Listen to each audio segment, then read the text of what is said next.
ముఖ్యంగా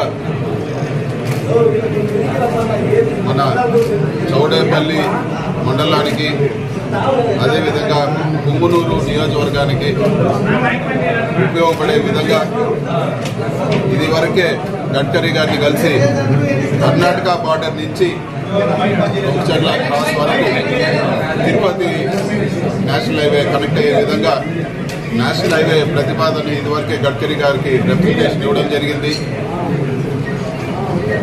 అప్పటి మన ముఖ్యమంత్రి జగన్మోహన్ రెడ్డి గారి ద్వారా లెటర్ కూడా పెట్టడం జరిగింది. ఈ టర్మ్లో కూడా మీ ఆశీస్సులతో ఎంపీగా ఎన్నికై ఈ టర్మ్లో కూడా ఈ ప్రాజెక్టు శాంక్షన్ అయ్యేదానికి నా వంతు నేను ఖచ్చితంగా కృషి చేస్తాను. పార్లమెంట్లో కూడా ఈ ప్రాజెక్టు గురించి ప్రస్తావన తీసుకొస్తానని చెప్పి కూడా ఈరోజు మీకు అందరు కూడా నేను తెలియజేస్తాను. అదేవిధంగా ఒక ఎలక్షన్ల తర్వాత రాజకీయాలు పక్కన పెట్టి నియోజకవర్గ అభివృద్ధిపై దృష్టి పెట్టాలని చెప్పి కూడా నేను తెలుగుదేశం నాయకులు కోరుతా ఉన్నాను. ఉదాహరణకు మన చౌడేపల్లి మండలంలో ఎప్పుడు లేని విధంగా అప్పుడు ముఖ్యమంత్రి జగన్మోహన్ రెడ్డి గారి ఆశీస్సులతో మన బోయకొండ గుడిని బ్రహ్మాండంగా డెవలప్ చేయడం జరిగింది. అదేవిధంగా అగస్తేశ్వర స్వామి గుడికి కూడా రోడ్ వేసి ఎన్నో వందల సంవత్సరాల పురాతన గుడికి కూడా రోడ్ వేసి డెవలప్ చేయడం జరిగింది. నేను ఒకటే తెలుగుదేశం నాయకులు కూడా నేను చెప్పేది ఒకటే, అభివృద్ధిలో మాకన్నా మీరు బ్రహ్మాండంగా చేయండి, మా సహకారం కూడా అభివృద్ధికి ఉంటుందని చెప్పి కూడా మేము తెలియజేస్తా ఉన్నాము. ఈరోజు ఈ చంద్రబాబు నాయుడు గారితో మీరు మాట్లాడండి.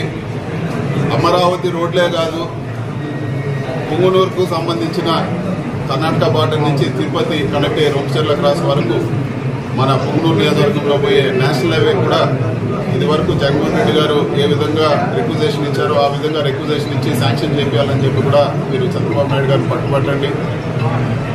టెండర్ అయిపోయి సర్వే కార్యక్రమాలు జరిగి పనులు మొదలయ్యేదానికి సిద్ధంగా ఉన్న వాటర్ గ్రిడ్ ప్రాజెక్ట్ ఈరోజు చౌడేపల్లి మండలంలో తాగునీటి సమస్యలు విపరీతంగా ఉన్నాయి. వీటన్నిటిని కూడా పూర్తిగా ముగింపు పలికే ప్రాజెక్టు ఈ వాటర్ గ్రిడ్ ప్రాజెక్టు.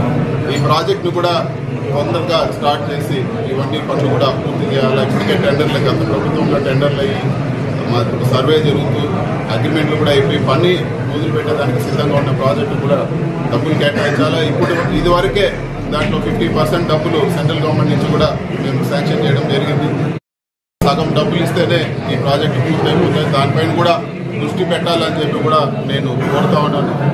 అదేవిధంగా బోయకొండ గుడి కానీ మిగతా మన అగస్తేశ్వర స్వామి గుడి కానీ మిగతా ఊళ్ళో ఉండే రోడ్లు కానీ వీటన్నిటిపైన దృష్టి పెట్టి మాకన్నా మీరు బ్రహ్మాండంగా చేయాలని చెప్పి కూడా నేను కోరుతాను.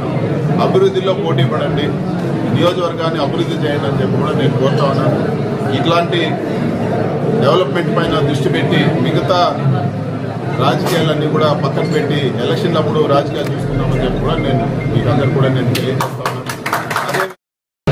పెద్దాయన పెద్దిరెడ్డి రామచంద్రారెడ్డి గారు కానీ నేను కానీ ఖచ్చితంగా ప్రజలకు అందుబాటులో ఉండి క్యాడర్ కానీ అదేవిధంగా ప్రజాప్రతినిధులు తీసుకొచ్చే సమస్యలన్నింటినీ కూడా పరిష్కరించి మన నియోజకవర్గాన్ని మన చౌడేపల్లి మండలాన్ని అభివృద్ధి చేసే విధంగా పూర్తిగా మా సహకారం ఉంటుంది. అదేవిధంగా మా ప్రయత్నం చేస్తామని చెప్పి కూడా ప్రతి ఒక్క అడుగులో కూడా నియోజకవర్గ అభివృద్ధిపై దృష్టి పెట్టి ప్రజలకు మేలు జరిగే విధంగా ప్రతి చర్య తీసుకుంటామని చెప్పి కూడా మీకు